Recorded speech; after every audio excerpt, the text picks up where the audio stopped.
Primeiro livro das Crônicas, capítulo 4, versículo 9, está escrito assim: E foi Jabes mais ilustre do que seus irmãos, e sua mãe chamou seu nome Jabes, dizendo: Porquanto com dores o dei à luz. Porque Jabes invocou o Deus de Israel, dizendo: Se me abençoares muitíssimo, e meus termos amplificares, e a tua mão for comigo, e fizeres que do mal não seja aflito. E Deus lhe concedeu o que lhe tinha pedido. Olha só, tudo aquilo que ele pediu, Deus concedeu. E eu pergunto, você crê que o mesmo Deus que concedeu o pedido de Jabes vai conceder os teus também? Você crê nisso? Crê também que ele vai falar conosco? Então coloque a tua Bíblia sobre o teu assento e vamos dar para o Senhor e para a sua palavra a melhor salva de palmas que você já deu. Fecha os teus olhos, vá aplaudindo, vá glorificando. Senhor nosso Deus e Pai, Deus bendito, santo, amado e todo-poderoso, a tua igreja te aplaude e te glorifica. Abre os céus agora e receba o louvor da tua igreja, e por essa mesma abertura, vá derramando a tua graça, a tua bênção, a tua virtude, o teu poder. Ninguém veio ouvir o homem falar, o homem não tem nada a dizer, todos viemos ouvir a tua voz, a tua palavra. Tome agora os lábios do pregador, a boca do mensageiro, que eu diminua, o Senhor cresça, remova toda barreira, todo obstáculo, e envie a tua palavra com poder e autoridade, e que a tua palavra agora vá e produza o resultado para a qual está sendo enviada, em nome do Senhor Jesus. Diga amém, Senhor. Tome o teu assento, por gentileza, pode se assentar, mas preste muita atenção, não se distraia. Se você trouxe aí caneta e papel, tome nota de tudo o que vai ouvir e aprender, amém? Traga sempre caneta, papel, anote tudo, confira tudo. Todo cristão tem obrigação de conhecer a palavra de Deus, amém? Muito bem. Quando lemos o livro das Crônicas, começamos já de cara com genealogia, não é? Começa o capítulo 1 falando de Adão em diante, depois o capítulo 2 fala dos descendentes de Jacó, de Israel, o capítulo 3 vai falar dos descendentes de Davi, o capítulo 4 vai falar dos descendentes de Judá, e aí tem um parênteses, e aí o escritor, que a maioria unânime, não é, entende que quem escreveu foi Esdras, o livro das Crônicas, tá? Nós temos aqui na nossa Bíblia 2, mas no original é um livro só. E por que entende que foi Esdras? Porque foi escrito após o exílio, e quando termina no segundo livro, no capítulo 36, os últimos versículos são os mesmos que iniciam o livro de Esdras. Mas muito bem, ele está trazendo aqui a genealogia dos descendentes de Judá, e ele faz um parênteses para falar desse Jabes. E o nome, minha gente, na cultura judaica é de extrema relevância.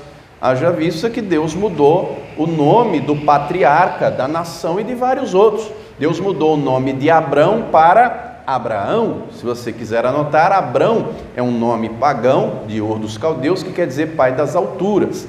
Já Abraão, Deus coloca, leia depois Gênesis 17, Abraão significa pai de multidões, pai de muitas nações. Deus muda no mesmo dia, no mesmo momento, o nome da esposa de Abraão, não é Sarai, para Sara, princesa. Olha só, depois, mais à frente, Deus vai mudar o nome do neto de Abraão, vai mudar de Jacó para Israel. Quando Israel vai ter o seu 12º filho homem, Raquel vai morrer logo após o parto, mas antes de morrer ela dá nome ao menino, e ela diz que o nome do menino seria Benoni, filho da minha dor. Quando Israel chega, entra, ela acabou de morrer, e ele pergunta qual o nome que ela deu à criança, e disseram Benoni. Ele diz: Benoni coisa nenhuma, o nome dele vai ser Benjamim, filho da minha destra. Eu quero bênção para o meu filho. Muito bem, então o nome é de extrema relevância. Aqui o nome de Jabes, acompanha comigo no versículo 9, o texto diz que a mãe dele deu esse nome, dizendo: porquanto com dores o dei à luz, né? Então Jabes significa aquele que causa dor, aquele que causa aflição. Nome pesado, não? Imagine, né? Ô Jabes, aquele que causa dor, ou você que causa aflição. Nome terrível, não? Imagine ele crescer, criança, ouvindo isso. Pare e pense você um minuto. Quando você era garoto, na escola, todo mundo tinha um Pinóquio, todo mundo tinha um colega que era ou gordo, ou narigudo, o orelhudo, o cabeçudo. É verdade ou não é? Hoje em dia é tudo bullying, né? O que você era na escola? Pense aí com você. Ô pastor, eu era o narigudo. Ô pastor, eu era o cabeçudo. Eu era o orelhudo. Eu era o não sei o quê. Enfim, hoje em dia tudo é bullying. Mas voltando aqui, imagine, ou você que causa aflição, ou você que dá dor nos outros. Nome pesado, não? Aí traz para a nossa realidade hoje o que tem de criança aí, que pai e mãe olha, não é, tio, parente, isso aqui não vai dar o que preste não. Isso aqui quando crescer vai ser marginal, vai ser bandido, vai ser prostituta, vai ser isso, vai ser aquilo, e vai lançando palavras sobre a criança. Então o Jabes aqui tinha tudo para ser um fracassado, tinha tudo para ter a vida destruída, ser cheio de complexos, ter inferioridade, ter uma vida terrível. Mas o texto deixa claro, e o versículo 9 começa dizendo que ele foi o mais ilustre. Se você tiver uma caneta e quiser anotar, o dicionário define ilustre como alguém honrado, digno de respeito, como alguém nobre. Então ele se destaca em meio aos seus irmãos. E por que ele foi nobre? Por que ele se destacou? Embora o seu nome fosse pesado, desde a infância, já crescendo com aquele nome, causa aflição, causa dor, chegou determinado momento que ele resolveu mudar de atitude, de comportamento. Em determinado momento da sua vida, o seu entendimento muda. Deixa marcado aqui que já voltaremos. Vá comigo na carta aos Romanos, capítulo 12. Carta aos Romanos, capítulo 12. Eu quero ler com você o que está escrito no versículo de número 2. Eita glória, o ventilador aqui está uma benção. Você viu ali o ventilador? Ó que maravilha, só que as páginas da escritura ficam para lá e para cá, né? Está uma maravilha aqui, ó, fresquinho. Vamos lá, Romanos 12, versículo 2 diz assim: e não vos conformeis com este mundo, mas transformai-vos pela renovação do vosso entendimento, para que experimenteis qual seja a boa, agradável e perfeita vontade de Deus. Tem que haver uma renovação de entendimento. A mentalidade tem que mudar. Pensamentos geram palavras e palavras geram ações. O nosso entendimento não pode estar fechado, o nosso entendimento tem que ser transformado. Diga para a pessoa que está ao teu lado: a vontade de Deus para a sua vida é boa, é agradável, é perfeita. Agora depende de você querer isso, depende de você tomar essa decisão. Eu quero a vontade de Deus para a minha vida. Querido, compreenda, a pessoa mais interessada em nos abençoar é Deus. Mais interessado, Deus está mais interessado em te abençoar do que tua mãe, do que o teu pai, do que teu marido, tua esposa. Deus é o maior interessado. Só que nós precisamos tomar uma decisão. Nós precisamos compreender que Deus não vai fazer se eu não quiser que Ele faça, se eu não pedir para Ele fazer. Deu para entender? Esses dias aí, domingo, chega aí um cidadão, tinha acabado o culto da manhã, e ele chega desesperado, choroso, senta por acolá. E aí eu fui lá perguntar o que houve, né? Não queria falar e não queria conversa. Eu perguntei: você quer uma oração? Quer que eu ore por você? Eu vou orar por você. Ele falou: não, não quero. Eu não oro por quem não quer oração. Eu não oro se a pessoa não quer, porque Deus não viola a nossa liberdade, o nosso livre-arbítrio. Deus não vai forçar a pessoa a querer o que ela mesma não quer. Deu para entender? Ela tem que tomar uma decisão, ela tem que dizer: eu quero. Agora, se não quer, eu não disse por educação, mas veio na ponta da língua para dizer: o que veio fazer aqui então?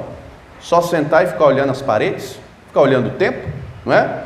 Que geralmente quem vem à igreja vem porque crê em Deus, vem buscar Deus, né? Vem, pode estar chorando, pode estar desesperado, pode estar sofrendo, mas acredita: Deus vai me ajudar, Deus vai me socorrer. Agora não adianta só vir e ficar de boca fechada, não quer oração, não quer falar. Enfim, o Jabes tomou uma decisão. Querido, tem muita gente que se conforma com a situação que vive. Se você se conformar e não fizer nada para mudar, nada vai mudar. Ô pastor, eu tenho um marido que é um cachaceiro, ele vai morrer assim. Se você aceita isso, tem gente que tem doença de estimação, pecado de estimação. Ah, porque eu tenho isso. Ah, porque eu não consigo largar daquilo.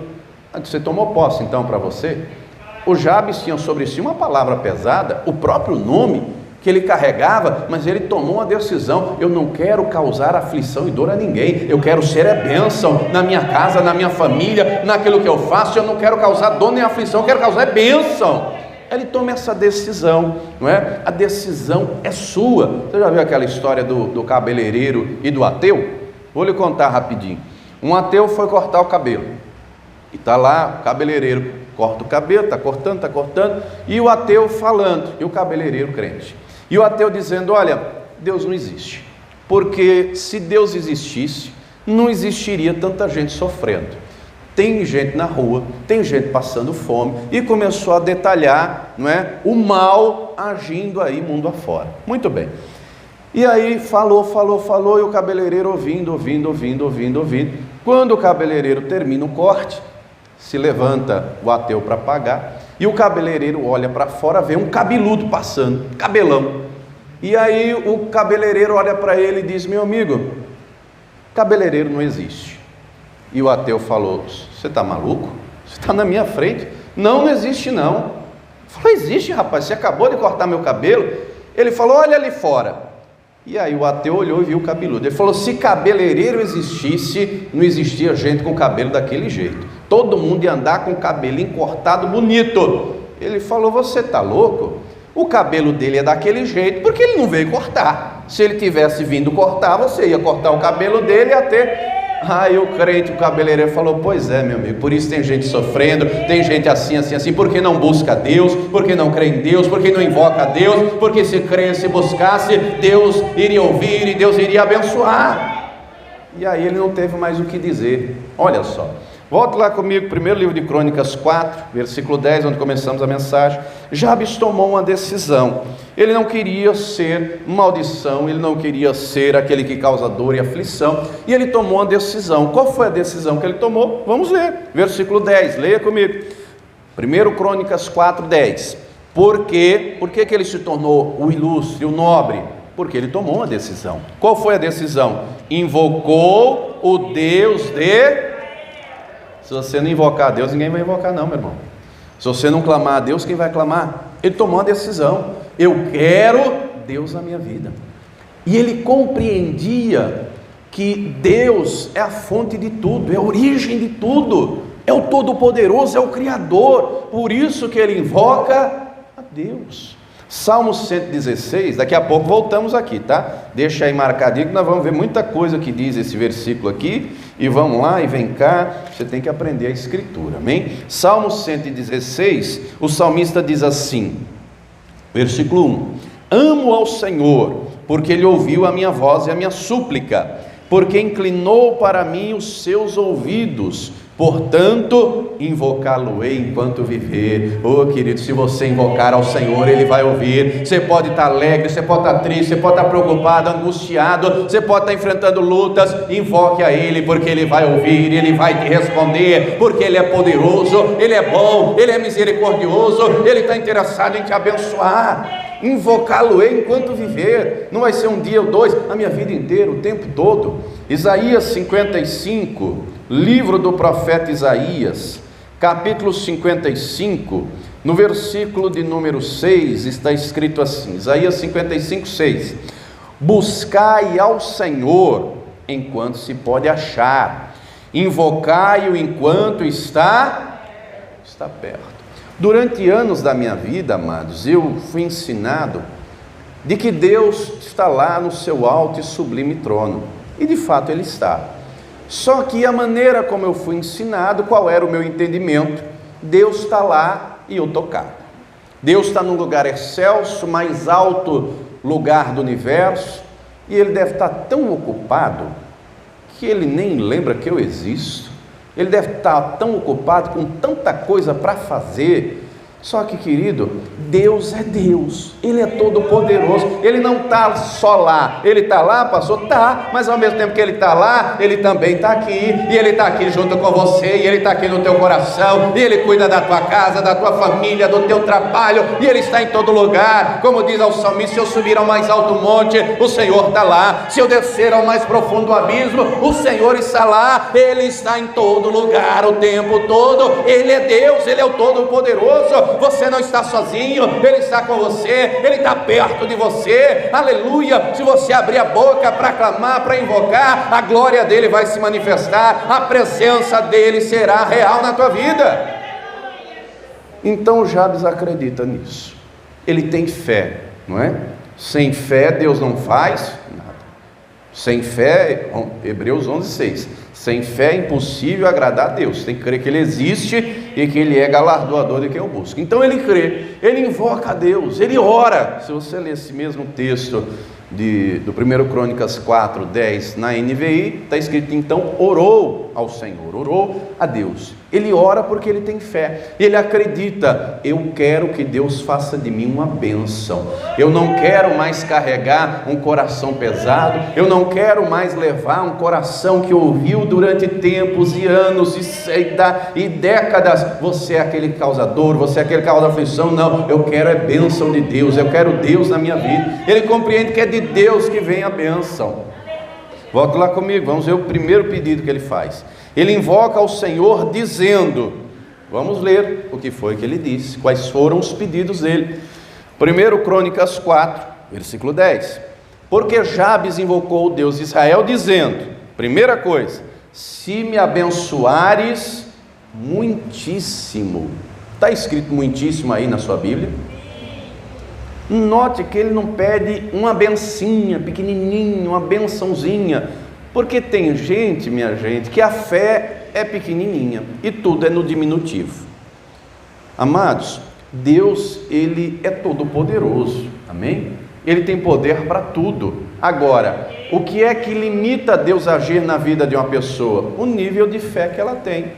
Por exemplo, várias vezes Jesus, antes de realizar um milagre, perguntava: você crê que eu posso fazer isso? Que eu posso fazer isso? Você crê? Você crê? Não é?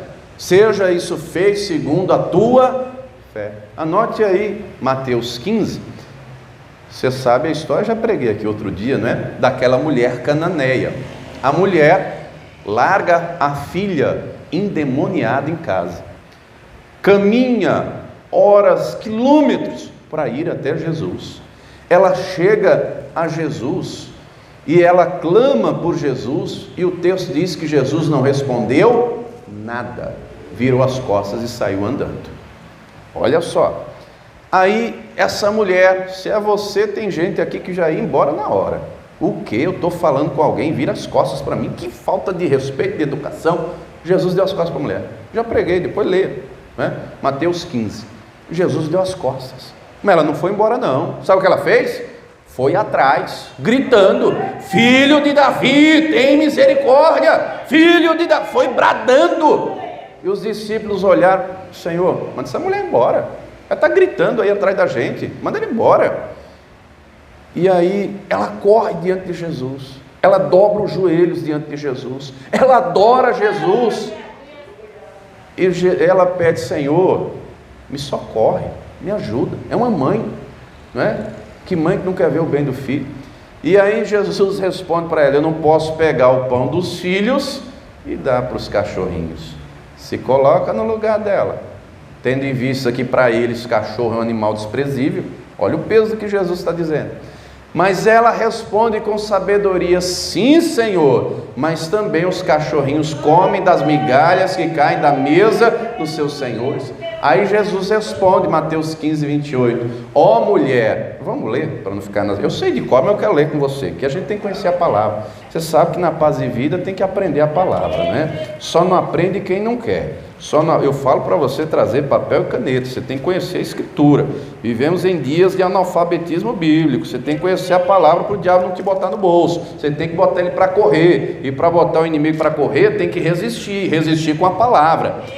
Mateus 15, 28, então respondeu Jesus e disse-lhe: ó mulher, grande é a tua fé, seja isso feito para contigo como tu... A fé dela era grande ou era pequena? Quem está falando que a fé dela é grande? É ela mesma? Porque eu conheço um monte de gente que diz: a minha fé é grande, eu sou um homem de fé, eu sou uma mulher de fé. Na hora que o calo aperta, é o primeiro a abrir. Parafuso espana, não aguenta o tranco. Você não vê fé na cara de ninguém, amados. Não dá para olhar, ela tem fé, ele tem fé. Não, não é? A fé é demonstrada através de ações, de atitudes, de obras. Jesus vê a fé dessa mulher pelas atitudes que ela teve. Quando Jabes ora a Deus, ele está dizendo: Senhor, me abençoe, mas me abençoe muito. Ele não quer pouco, não. Pare de pedir as coisas para Deus no diminutivo. Você serve e crê num Deus grande, num Deus todo-poderoso. Não peça as coisas no diminutivo. Pastor, se o meu parente for só liberto da cachaça, já está bom. Que está bom o quê? Ele vai ser liberto da cachaça, vai tratar você de que jeito? Vai ser liberto do vício, mas vai estar quebrando pau dentro de casa sem beber? Não, tem uma fé maior. Senhor, liberta ele da cachaça e faz dele um servo teu, transforma o coração dele, faz um homem amoroso, faz um filho abençoado, transforma, faz completo. A fé não pode ser pequena, não, porque Deus não tem uma bençãozinha. Se a sua fé for pequenininha, você vai alcançar aquilo que você pedir. Agora, se você tiver uma grande fé, né, você pedir: Senhor, eu quero muito, e detalha. Ele está detalhando aquilo que ele está pedindo. Carta de Tiago, capítulo 1, ele entendeu isso aqui, ó. Carta de Tiago, capítulo de número 1, versículo de número 17, leia comigo. Tiago 1,17. Toda boa dádiva e todo dom perfeito vem da onde, minha gente? Encontrou o texto aí? Vem do alto, descendo do Pai das luzes, em quem não há mudança nem sombra de variação. Todo dom perfeito, toda dádiva, toda bênção, toda vitória, tudo vem do alto, vem do Senhor. E a fé de Jabes não é uma fé pequena, é uma fé grande, não é? Ele quer que Deus o abençoe. Por que ele está pedindo isso?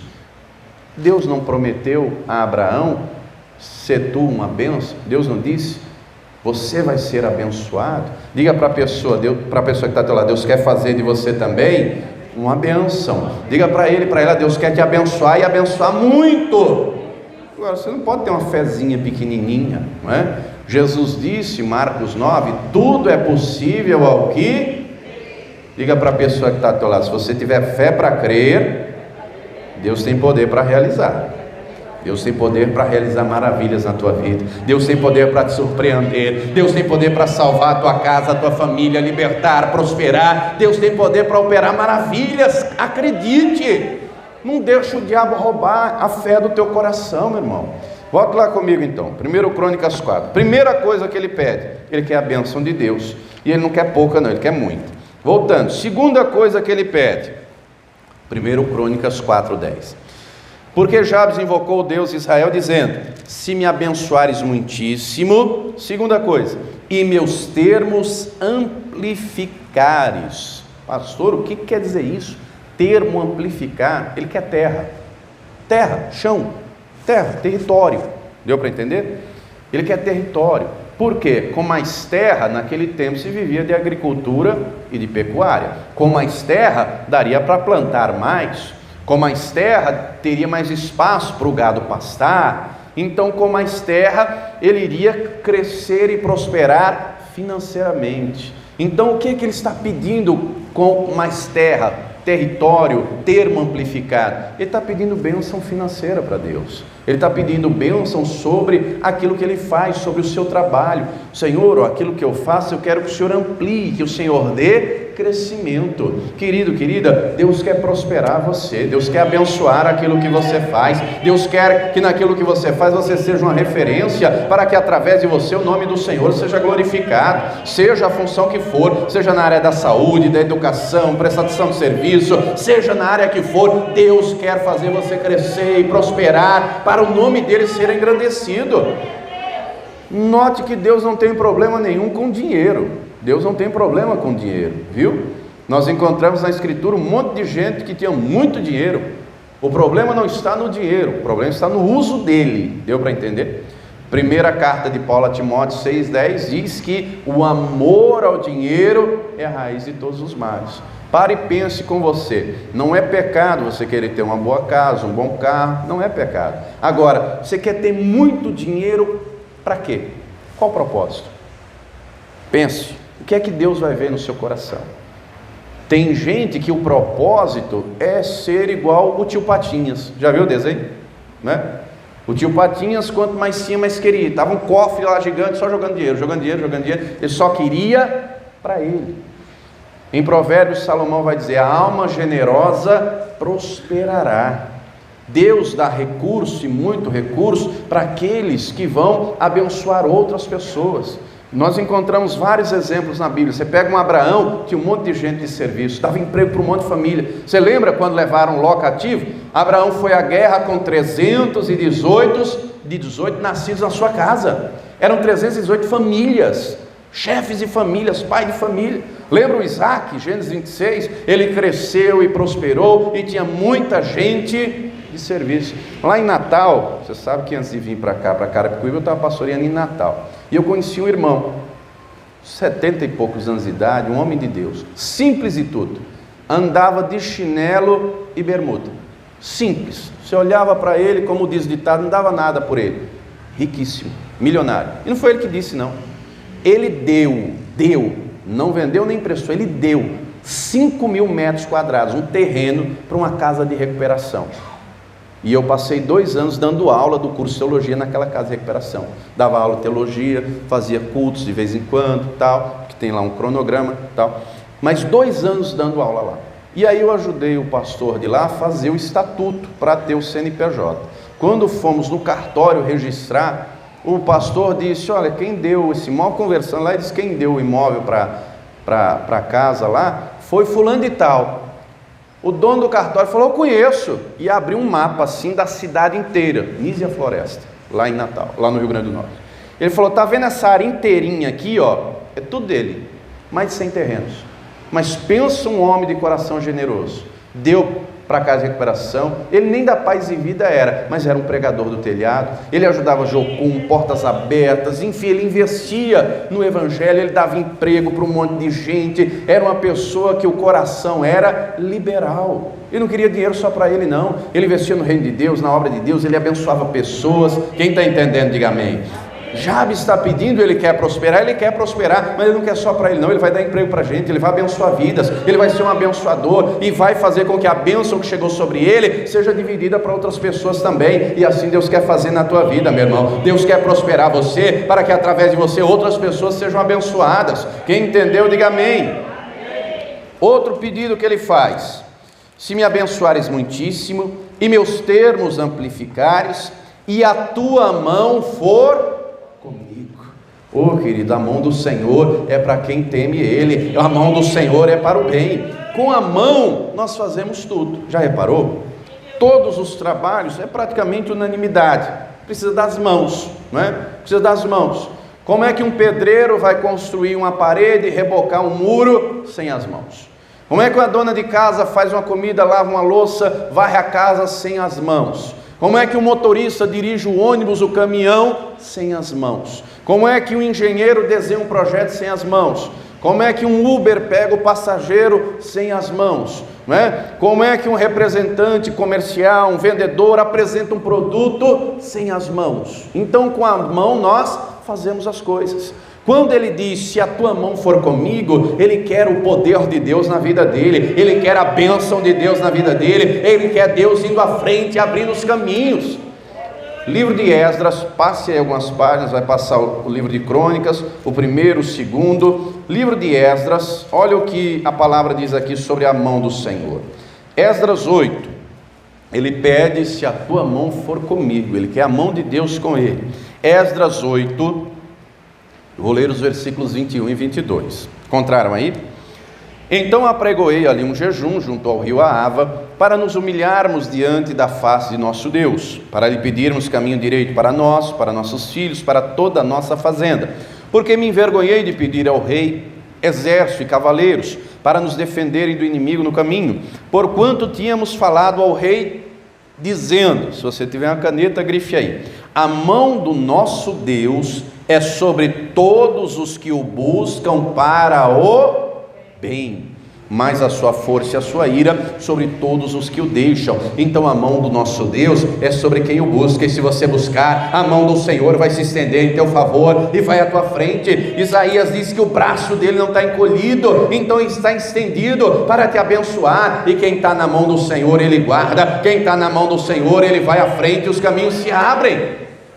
Olha o que o próprio Senhor Jesus disse no Evangelho de João, capítulo 10, versículo 27, a boa mão do Senhor é para os que o buscam, para o seu bem. João 10, versículo 27, o Senhor Jesus disse assim: as minhas ovelhas ouvem a minha voz, e eu conheço-as, e elas me seguem. Olha o 28, e dou-lhes a vida eterna, e nunca hão de perecer, e ninguém as arrebatará das minhas mãos. Você é menina dos olhos do Senhor, você tem que estar na mão do Todo-Poderoso, a mão dele tem que estar sobre você, sobre a tua casa, sobre o teu trabalho, sobre tudo aquilo que você fizer. Quem entendeu, diga amém. Volte lá comigo para vermos mais um pedido que Jabes fez. Ele pede então que Deus o abençoe muitíssimo, ele pede que Deus amplie seus termos, ele pede para que a mão do Senhor seja com ele, e ele pede mais. Vamos ver o último pedido dele, 1 Crônicas 4:10. E fizeres que do mal não seja aflito. Ele sabe que o mal está aí, ele sabe que o mal está à solta, não é? Queridos, se coloque aqui por um instante, imagine essa situação, um homem abençoado, próspero, com a mão de Deus sobre ele. Será que vai ter gente para invejar? O que você acha, sim ou não? Será que vai ter gente com olho gordo em cima? Será que vai ter gente desejando o mal? Não sei se você viu, mas nesses dias aí, ligue aí um desses telejornais aí, que todo dia as mesmas coisas. Gente roubada em ponto de ônibus. Bandido hoje em dia roubando celular, rouba carro, rouba casa. É verdade ou não é? Tem gente que quer aquilo que é do outro. O mal está solta. E gente, além de roubar, mata a troco de nada, por pura maldade. Não sei se você viu, saiu no jornal aí, um moço, não sei de que país é, não sei se é africano, sei lá, veio para o Rio de Janeiro e mataram ele a porretada. Você viu isso aí no jornal? Essa semana aí, ó. Mataram a paulada. A câmera mostra, o outro pegou lá um ferro, uma madeira, sei lá o que foi, e mostra lá, pá, pá, pá, pá. Matou o camarada. O mal está aí, a inveja está aí, o olho gordo está aí. Aí o que você vai fazer? Vai chorar? Não. O Jabes não está chorando não, ele sabe de uma coisa: acima do mal, acima da inveja, do olho gordo, acima de toda a força do inimigo, está o Senhor, que é poderoso para guardar e livrar, ainda que o mal queira se levantar. Quando Deus guarda, quando Ele protege, Ele blinda, Ele livra, Ele guarda o seu povo, e Ele vai te proteger, Ele vai te guardar, Ele vai te livrar. Toda a ferramenta que o inimigo preparar, Deus vai despedaçar em nome de Jesus. Salmo 34, leia comigo. Então ele não quer ser afligido pelo mal. O que ele está pedindo? A proteção de Deus, minha gente, a proteção de Deus. No Salmo 34, no versículo de número 7, está escrito o seguinte: o anjo do Senhor acampa-se ao redor dos que o temem e os livra. O Senhor vai acampar os anjos dele ao teu redor para te guardar e para te livrar, em nome de Jesus. Salmo 91, vá comigo no 91, Salmo 91, aquele que habita no esconderijo do Altíssimo, a sombra do Onipotente, descansará. Direi do Senhor, Ele é o meu Deus, o meu refúgio, a minha fortaleza, e nele confiarei. Versículo de número 11, porque aos seus anjos dará ordem a teu respeito, para que te guardem todos os teus caminhos. Ele vai acampar os anjos dele ao teu redor, e vai te guardar, e vai te livrar, e ainda que o inimigo venha contra ti, o Senhor vai estar com você, e vai te livrar e te proteger, em nome de Jesus. Lembra de Eliseu? Depois leia o segundo livro de Reis, capítulo 6. O profeta Eliseu profetizava em Samaria, e o rei da Síria tramava contra o rei de Israel. E o rei da Síria bolou um plano: eu vou em tal lugar, eu vou fazer assim, assim, assim, e eu vou vencer o rei de Israel. Deus revela a Eliseu Eliseu vai lá e diz ao rei de Israel: ó, não vá em tal lugar, que uma armadilha lhe espera, assim, assim, assim. E assim aconteceu, 1, 2, 3, várias vezes. O rei da Síria pensava um plano, no quarto dele, na cama dele, Deus revelava a Eliseu, Eliseu ia lá e contava. Até que um dia o rei da Síria disse: tem alguém aqui levando informação lá, tem um dedo duro, tem um cagueta, tem um X9 aqui. E alguém diz: não, rei, é porque lá eles têm profeta, tudo você pensa na sua cama, o profeta revela lá. Aí o rei falou: ah é? Junta o exército inteiro, nós vamos pegar esse profeta, quero ver se ele vai escapar. E juntou o exército, carros, cavalos, arqueiros, tudo, foram na casa do profeta. Quando o sol nasce, só estava Eliseu e um ajudante, um moço, um estagiário, um discípulo, o Geazi. Ele abre a janela, abre a porta pela manhã, ele vê um exército gigantesco ao redor da casa, e o medo toma conta dele, e ele vai chamar o Eliseu, e o Eliseu vem e não tem um pingo de medo, porque ele está vendo o que o Geazi não está vendo, e ele não entende como é que o Eliseu pode estar tão tranquilo daquele jeito. E o Eliseu diz: Senhor, abre os olhos dele para ele ver o que eu estou vendo. Quando abriu os olhos, estava um monte de anjo, um carro de fogo ao redor de Eliseu. E assim Deus vai fazer ao redor da tua vida. O inimigo pode se levantar, todo o exército do inferno pode vir contra a tua vida, mas o teu Deus está contigo e te guarda e te livra, e acampa os anjos dele ao teu redor, e nenhum mal vai prevalecer contra ti, em nome de Jesus. Quem crê nisso, diga glória a Deus. Ele pede tudo isso. Volta lá comigo, 1 Crônicas 4. Ele pede tudo isso. Será que Deus ouviu? Será que Deus atendeu? O texto termina dizendo, 1 Crônicas 4, 10. A última parte diz assim: e Deus lhe concedeu o que lhe tinha. Tudo o que ele pediu, Deus concedeu. Diga assim comigo: Deus vai conceder as minhas petições também. Só que pare e pense por um instante. Aquilo que Jabes pediu, será que serve para a sua vida também? Será que se aplica a nós também? Eu não preciso nem perguntar se alguém quer ser abençoado, porque eu creio que todo mundo quer, não é? Em sã consciência ninguém vai dizer: eu quero ser amaldiçoado, quero ser abençoado. Eu creio que todo mundo quer ser abençoado com abundância também na vida financeira, sim ou não? Eu creio que todo mundo quer a boa mão do Senhor estendida sobre a sua vida.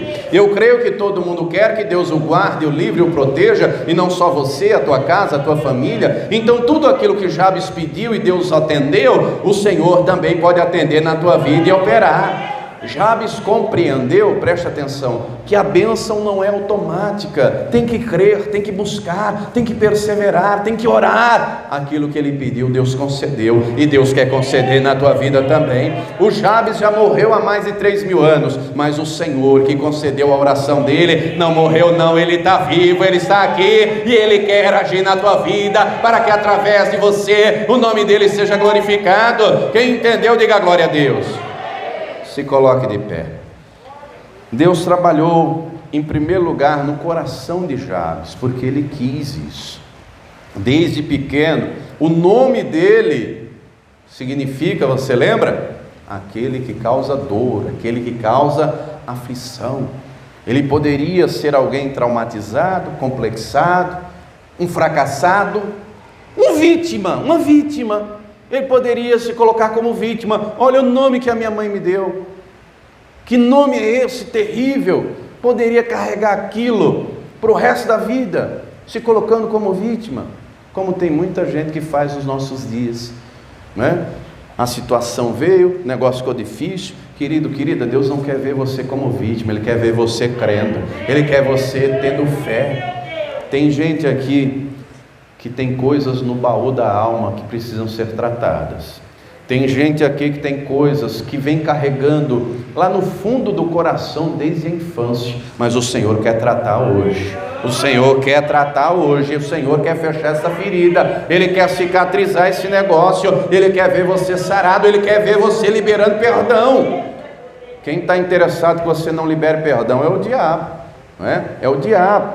Segundo aos Coríntios, vou ler isso para você não pensar que é coisa da minha boca, não está escrito na palavra. Segundo aos Coríntios, capítulo 2, depois você lê, eu vou ler, versículo 10 e 11, né? Tem gente que ouviu do pai e da mãe quando era criança: isso daí não vai dar o que preste, isso aí vai ser um nada, Isso aí vai ser um zero à esquerda. Isso aí vai ser um ladrão, um bandido. Vai ser um ninguém, uma prostituta, um isso, um aquilo. Não é isso que Deus tem para você, não é? Deus não quer ver você com o coração magoado e ressentido por causa do teu pai, da tua mãe, do teu irmão, do marido, da esposa. Não, Deus quer que você libere perdão. Segundo aos Coríntios 2, 10 e 11, diz assim: e a quem perdoardes alguma coisa, também eu, porque o que eu também perdoei, se é que tenho perdoado, por amor de vós, o fiz na presença de Cristo, para que não sejamos vencidos por Satanás, porque não ignoramos os seus ardis. O diabo trabalha com coração duro. O diabo trabalha para que um coração duro, ele se endureça cada dia mais, e a raiz de amargura vai crescendo até privar a pessoa da graça de Deus. Não, querido, a graça do Senhor vai tocar no teu coração hoje. Se você deixar, hoje essa ferida vai ser fechada, e quando você lembrar, você não vai ter mais raiva não. Quando você lembrar, aqui dentro não vai vir mais revolta não. Tem gente aqui que fala da boca para fora: eu já perdoei, eu já não lembro mais, eu já esqueci, mas lá dentro, no íntimo, sente raiva, sente ressentimento, ainda não liberou não. E o Senhor vai tratar hoje, e o Senhor vai curar hoje. A palavra dele é viva, ela penetra até a divisão da alma e do espírito, até o mais profundo do nosso ser, e hoje ele vai tratar. Se você quiser, se você deixar, se você abrir a boca e falar: Senhor, trata, Senhor, toca, Senhor, cura, Senhor, opera, eu quero perdoar, eu quero ser sarado aqui dentro, no íntimo do meu ser. Jabes tinha tudo para ser um fracassado, mas ele decidiu crer, ele decidiu buscar a Deus, invocar ao Senhor. Deus transformou a vida dele, Deus vai transformar a tua também. Jabes já morreu, agora é a minha e a tua vez. O mesmo Deus que agiu na vida de Jabes está aqui, Ele quer agir na tua vida. Vamos orar, vamos falar com Ele.